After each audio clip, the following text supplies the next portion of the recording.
برای این واخوری بسیار نفرایی هستند که از راههای دور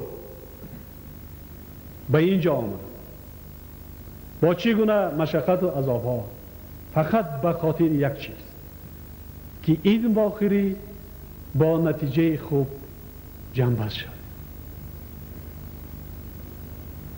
و خدا الها و باوری هم است که انشاءالله این واخوری تاریخی می شود.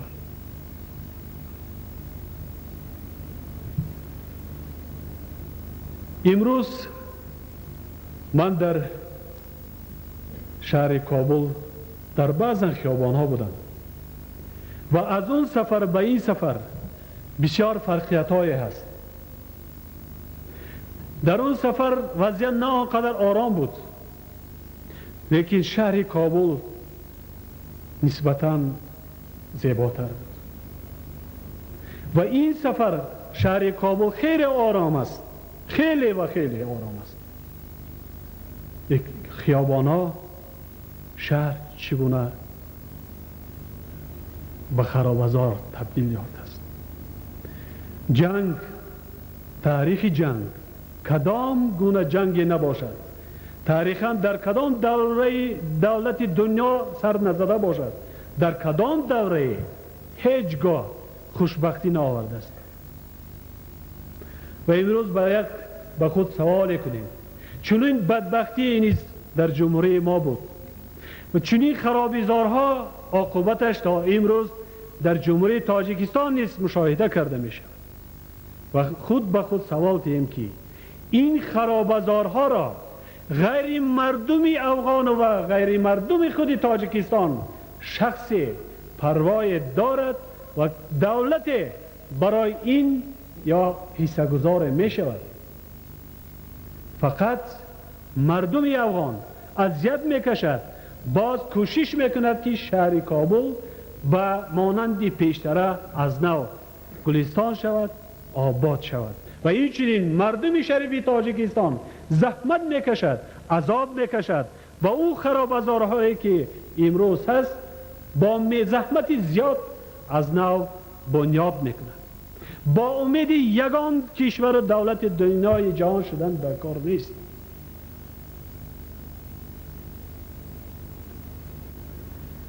در بسیار برآمدهای خود گفتم و امروز هم میگویم نافهمی های زیاده بودند و امروز هم است. بسیار کشورهای دور و نزدیک بسیاری های دشمنی ملت تاجیک نمیخواهد که در دولت تاجیکستان و مخصوصا در سرحدات تاجیکستان و افغانستان تنجی و آرامی باشد. این را ما باید هیچگاه فراموش نکنیم و مخصوصا ما مردم شریف تاجیکستان هوشیاری را از دست ندهیم و بازیچه های دستی دیگران نشویم که این عاقبتش ضررش به سر مردم خودی ما می آید.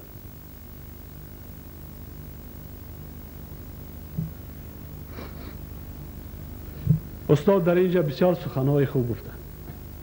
بعد این سخنها در اینجا سخن گفتنم مشکل است، لیکن چه علاج که ما مشکلی داریم. ما وحدت را میخواهیم، ما صلح را میخواهیم، ما ملت خود را سرجم کردن میخواهیم و ما ملک خود را آباد کردن میخواهیم. ما پایدیوار دولت تاجیکان را مستحکم کردن مقصد داریم، نه چیزی دیگری.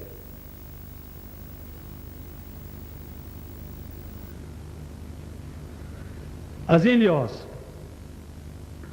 در این روزهای تاریخی همه آن گیلگوهای داریم، همه آن روزهایی که هست به فکر من و خوشبختانه در وقت واخرین اولین ما با داملا سید عبدالله نوری یک دیگر فهمی شد که ما گذشته را نخواستیم که ورق زنیم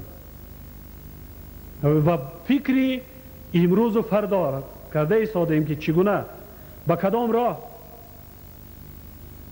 ما مردم خود را سرجم کنیم، ملک خود را آباد کنیم. خوشبختانه مینداره خود از نام هیئت وکیلان تاجیکستان که اینجا آمدن بیان کردنی هستم. باز یک بار دیگر با همه هیئت ریاست حکومت امروزه با سرداری جلال المآب پروفسور برهان‌الدین ربانی گفتنی هستم که در همین مشکلات خود نگاه نکرده برای ما چنین شرایط و امکانیت ها مهیا ساختن که از خودشان سر کرده تمام هیئت حکومت، تمام مردم شریف افغانستان، تمام مخصوصا مردم مهمان نواز شهر کابل برای مهمان نوازی، برای صلح و صلاح، برای یکدیگر فهمی، برای این چاره‌بینی آماده هستند.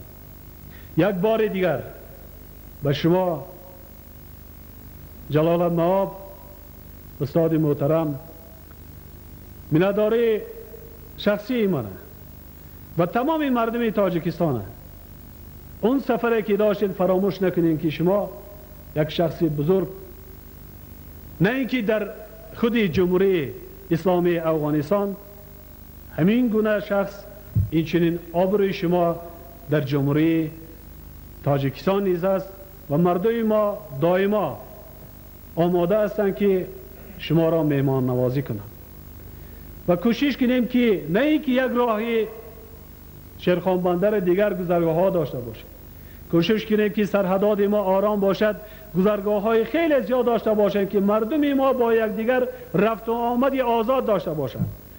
بسیاری ها خویش و اقربا هستند، بسیاری ها دوستان زیاد دارند، رابطه های اقتصادی می توانند مردم ما را باز نیز دوستی و برادری اونا را مستحکم سازند. آنچه که می خواستم امروز باز یک بار دیگر بیان کنم، آماده هستیم از روز اول تا به امروز، راه دیگر نیست.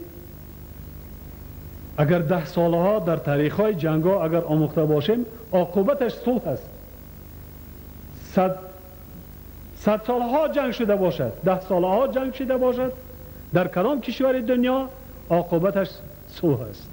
لیکن خوب می شود که امروز هر یک فردی تاجیک را که ما کوشش کنیم ایمین نگاه بداریم به وطن برگردانیم، این باییگری دولت تاجیکستان حساب میکنم. من تشکر بدید.